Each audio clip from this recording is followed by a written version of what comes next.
Class 8 के इतिहास की कक्षा में आप सभी बच्चों का बहुत बहुत स्वागत है। हम लोग आज बक्सर का युद्ध पूरा करेंगे क्योंकि हम लोग इतिहास का दूसरा अध्याय भारत में कंपनी सत्ता का उद्भव एवं विकास पढ़ रहे हैं, जिसमें आज हम लोग बक्सर युद्ध को पूरा करेंगे। यद्यपि मीर जाफर एक कठपुतली नवाब था, परंतु वह कंपनी की लगातार बढ़ती मांगों को पूरा करने में असमर्थ था। फलस्वरूप उसे हटाकर मीर कासिम को बंगाल का नवाब बना दिया गया। मीर कासिम मीर जाफर का दामाद था।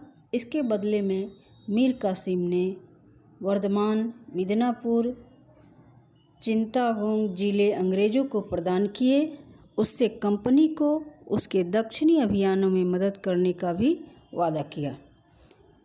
अंग्रेज़ों की दखल अंदाजी को नज़रअंदाज करने हेतु मीर कासिम ने अपनी राजधानी मुर्शिदाबाद से मुंगेर हस्तांतरित कर दिया, यानी वो मुंगेर अपनी राजधानी बना दिया। तो पहले हम लोग इसको समझ लेते हैं कि मीर जाफर जो था वो अंग्रेज़ों के द्वारा बनाया गया बंगाल का नवाब था। वो खुद नहीं बना था, अंग्रेज़ों ने उसे बंगाल का नवाब बनाया था, क्योंकि पलासी के युद्ध में वो सिराजुद्दौला जो था उसका विरोध किया था, उसके साथ षड्यंत्र किया था।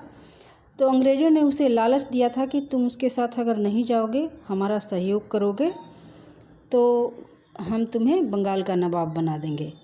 इसी के लिए मीर जाफर को एक कठपुतली नवाब वहाँ बना दिया। नवाब तो बना दिया, लेकिन सब कामकाज, शासन सत्ता का सारा काम, इनकम जो होता था वो सब अंग्रेज़ों के हाथों में होता था। बस नाम के लिए वो कठपुतली नवाब बना था, एक कठपुतली की तरह काम करता था। उसके बाद क्या हुआ कि फलस्वरूप नवाब बना दिया गया मीर कासिम, मीर जाफर का जो दामाद था उसी को। इसके बदले मीर कासिम ने वर्धमान, मिदनापुर और चित्तागोंग जिले अंग्रेज़ों को प्रदान कर दिए और उसको कंपनी को उनके दक्षिणी अभियानों में भी मदद करने का वादा किया। ये सब किया। उसके बाद जो टैक्स आता था वो सारा भी धीरे धीरे अंग्रेज़ लोग ले लेते थे। यद्यपि अंग्रेज़ों की दखल अंदाजी, अब इसके कामकाज से वो इतना उसके कामकाज में अंग्रेज़ी कंपनियां दखल अंदाजी करती थी कि वो उसका भरपाई नहीं कर पाता था। तो उब गया, परेशान हो गया। अंग्रेज़ों की दखल अंदाजी को नज़रअंदाज करने हेतु मीर कासिम ने क्या किया, मीर जाफर के बाद जब मीर कासिम उसका दामाद जब बना, तो वो क्या किया कि ये थोड़ा तेज़ तड़ाक व्यक्ति था, मीर जाफर की तरह ये बेवकूफ़ नहीं था। तो ये क्या किया कि देखा कि अंग्रेज़ लोग इसको ज़्यादा दखल अंदाजी इसके कामों में कर रहे हैं, तो इसके लिए वो क्या किया कि अपनी राजधानी को ही वहाँ से हटा दिया, थोड़ा दूर कर दिया, ताकि वो लोग आए लेकिन रोज़ रोज़ नहीं पहुँच सके। नज़दीक होने से ज़्यादा दखल अंदाजी होती थी, इसलिए वो अपनी राजधानी को बदलकर मुंगेर हस्तांतरित कर दिया। उसने आधुनिक यूरोपीय तकनीकी से अपनी सेना को प्रशिक्षण भी देने का प्रयास किया। उसने बंगाल में कंपनी के आंतरिक व्यापार को भी प्रतिबंध लगाए। अंग्रेज़ों और भारतीयों दोनों के व्यापार में समान अवसर उपलब्ध कराने हेतु उसने आंतरिक व्यापार में भी सभी शुल्क समाप्त कर दिए। मीर कासिम की इस कदम से अंग्रेज़ों को आश्चर्य व संदेह भी हुआ। मीर कासिम कई युद्धों में पराजित हुआ व अवध भागने पर मजबूर हो गया। वहाँ उसने अंग्रेज़ों को बंगाल से बाहर निकलने हेतु अवध के नवाब सिराजुद्दौला व मुग़ल शासक शाह आलम द्वितीय से एक संधि कर ली। अब क्या किया मीर कासिम, वो चालाक था। ब्रिटिश कंपनियां ये चाहती थी कि हम इसको नवाब बनाएं, और जैसे मीर जाफर काम करता था उसी तरह मीर कासिम भी उल्लू बनकर काम करे। लेकिन ये ज़्यादा वैसा नहीं था, ये चालाक था, बहुत योग्य था, महत्वाकांक्षी था। ये चाहता था कि हम अपने अनुसार बंगाल को चलाएं, इसलिए वो अपनी राजधानी भी तो बदल ही लिया। इसके बाद क्या किया कि ये अपनी एक अलग से सेना तैयार करने लगे। उसने यूरोपियन तरीके से अपनी सेना को प्रशिक्षण भी देने लगा, ताकि जब ज़रूरत हो तो वो सेना इसके लिए अच्छे से काम करे। उसने बंगाल में कंपनी के आंतरिक व्यापार पर भी प्रतिबंध लगा दिया। अब जैसे बंगाल में ब्रिटिश कंपनियां फ्री में व्यापार करती थी मात्र 3000 के टैक्स पर, तो उस पर इसने टैक्स लगाना शुरू किया। टैक्स लगाना जब शुरू किया तो ब्रिटिश कंपनियां बोली कि नहीं, हम टैक्स नहीं दे सकते थे, बड़े बड़े राजा के समय में भी हम टैक्स नहीं दिए, हम नहीं देंगे।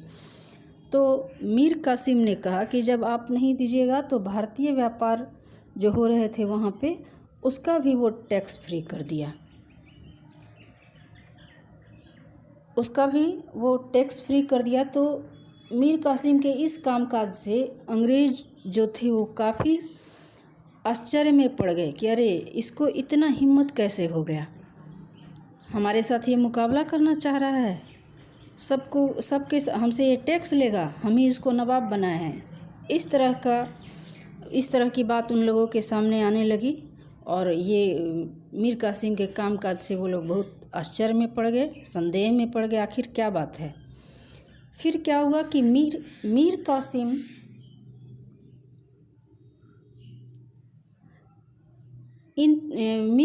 क्या किया, उसके साथ कई युद्ध हुए ब्रिटिश कंपनियों के, उसमें मीर कासिम पराजित हो गया और भागकर वो अवध चला गया।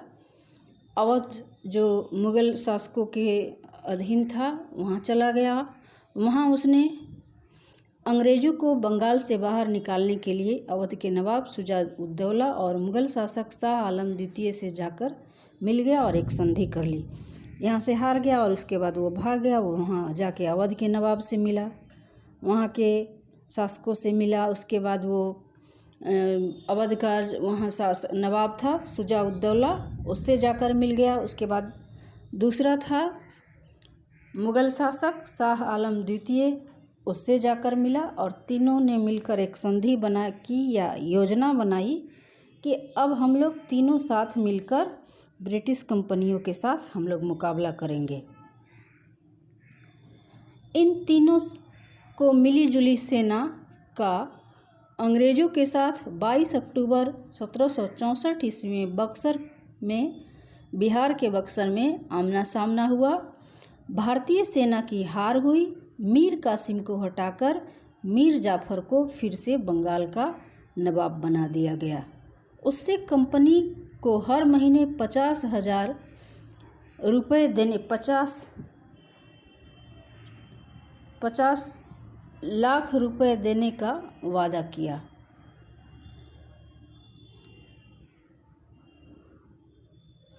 बक्सर के युद्ध में ब्रिटेन की सैनिक शक्ति को साफ तौर पर बेहतर साबित कर दिया। अब संपूर्ण बंगाल, बिहार व उड़ीसा उनके पैरों तले था। अब इलाहाबाद तक के प्रदेश उसके नियंत्रण में था। अब अंग्रेज़ों ने मराठों की बढ़ती शक्ति पर अंकुश लगाने की तैयारी की। 1765 में मुग़ल शासक के एक शाही फरमान के अनुसार बंगाल की दीवानी कंपनी के हाथ से चली गई, अर्थात अब भारत से होने वाली आमदनी के सहारे ही कंपनी अपनी खर्चे चला सकती थी। इस कमाई से कंपनी भारत में सूती और रेशमी कपड़ा खरीद सकती थी, अपनी फौजों को संभाल सकती थी और कलकत्ता के किलों और दफ्तरों के निर्माण में भी लागत उठा सकती थी। इस प्रकार एक तरफ बिना किसी जिम्मेदारी की सारी ताकत व राजस्व नियंत्रण कंपनी के हाथ में आ गया और दूसरी ओर नवाब को बिना किसी राजस्व के पूरा प्रशासन चलाना होता था। इस प्रकार की सरकारी व्यवस्था को प्रशासन का द्वैत तंत्र कहते हैं। यह तंत्र बंगाल के लोगों के लिए बहुत ही घातक सिद्ध हुआ, क्योंकि नवाब और कंपनी किसी को उसकी परवाह नहीं थी। अब चलिए इसको हम लोग समझ लेते हैं कि तीनों फौजें मिलकर एक साथ लड़ी। बंगाल का दीवान जो मीर कासिम था उसकी सेना, उसके बाद मुग़ल शासक शाह आलम द्वितीय उसकी सेना, और अवध का जो नवाब था शुजा-उद-दौला, तीनों मिलकर एक साथ मिले और ब्रिटिश कंपनियां तब तक बाहर आई बंगाल से, और बक्सर के पास इन तीनों को एक साथ ब्रिटिश कंपनियों का मुकाबला हुआ, जिसमें भारतीय सेना की हार हुई।